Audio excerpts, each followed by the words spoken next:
Magandang araw muli at pag-aralan natin ang salita ng ating Panginoon at doon pa rin po tayo sa ating series ng Kristiyano Wais.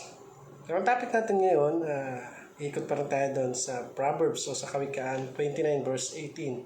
Sabi dito, kung saan walang pangitain, nagpapabaya ang taong bayan, ngunit mapalad ang sumusunod sa kautusan. At ang title ng ating topic ngayon is, Without Vision, We Will Perish.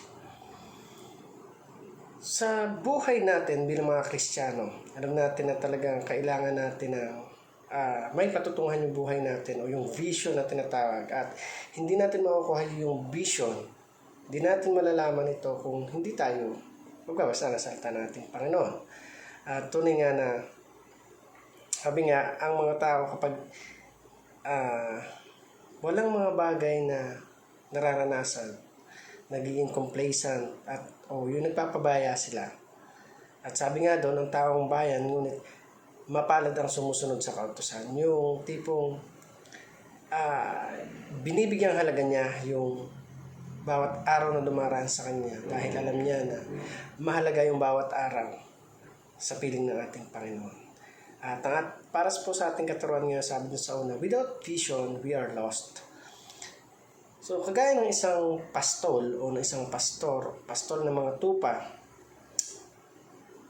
siya yung nagli-lead o nagtatama sa direksyon na dapat puntahan ng mga tupa. At same din sa mga pastor o sa mga lingkod ng ating Panginoon, sila yung ginagamit ng Diyos para itama yung pamumuhay ng bawat sa atin. At sabi nga, without them or without vision, we are lost. Tayo ay, sabi nga ay mawawala ng direksyon sa buhay. At kaya may ginagamit ang Diyos na iba't ibang tao o lingkod niya para itama tayo sa direksyon na dapat nating puntahan. At sabi dito sa number 2, God's guidance makes way for a blessed life. So, yung guidance sa Panginoon, yung salita ng Panginoon, siya yung nagbibigay ng daan o ng tamang daan para dun sa masagana o pinagpalang buhay ng bawat sa atin. And God's guidance make us way for a blessed life. Tunay nga na sa piling ng Panginoon ay nandoon yung tunay na buhay, yung tunay na walang hanggan na itatama tayo ng Panginoon dun sa tamang landas na dapat nating puntahan. Tunay nga na sa piling ng Diyos, bagamat andon yung sacrifices, pero at the end, ipapakita ng Diyos kung ano yung bunga nung ginawa nating sakripisyo para sa Kanya nung nandito pa lang tayo sa lupa. At pag natin sayangin yung pagkakataon na ibinibigay sa atin ng Panginoon para itama pa yung buhay natin at maging kapakinabangan tayo sa Kanya. Number 3, sabi dito, a close relationship with God leads to clarity and purpose. So, kung hindi tayo lalapit o lalaliman ang ating pananampalataya sa ating Panginoon at hindi natin siya kikilalanin, hindi magiging malinaw yung purpose ng Lord sa buhay mo. At tunay nga na sa buhay natin bilang mga Kristiyano, kailangan nating ipakita sa ating Panginoon, ilapit yung ating sarili sa ating Panginoon upang ilid niya tayo patungo doon sa mas maliwanag at mas may kabuluhang buhay dito sa mundo. Para naman po sa ating application, sabi dito, seek God's vision to your life. So, sabi nga, paano mo malalaman yung vision mo kung hindi ka lubusang nagbabasa ng salita ng ating Panginoon?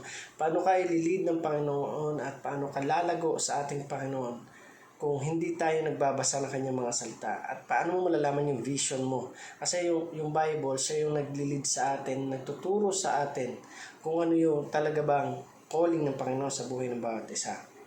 Hindi natin masasabi na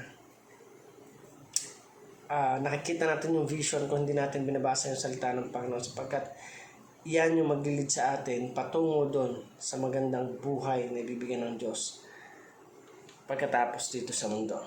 Number 2, Sabi doon, seek wisdom from God's Word. So, saan ba natin makikita yung tunay na katalinuhan o karunungan? Walang iba kundi sa salita ng ating Panginoon. Let's seek wisdom from God's Word. Doon natin malalaman yung buhay na nasa piling ng ating Panginoon. At tunay nga na patuloy lang natin na isik yung ating Panginoon upang yung karunungan, upang yung kaalaman ay patuloy na ipagkaloob niya sa atin. Number 3, seek direction for your Christian journey. So, hanapin natin saan ba talaga yung tamang direksyon ng buhay natin upang maitama yung journey natin bilang mga tagasunod ng ating Panginoon. At prayer and reading the Bible or the Word of God, and He redirect our life to a Christian journey. So, patuloy lang tayo na magsumikap na sumunod sa ating Panginoon at alamin kung ano ba yung purpose ng buhay natin dito sa mundo. So, sabi nga, without vision, we will perish. Again, thank you for watching this video. I hope you learned something and God bless you.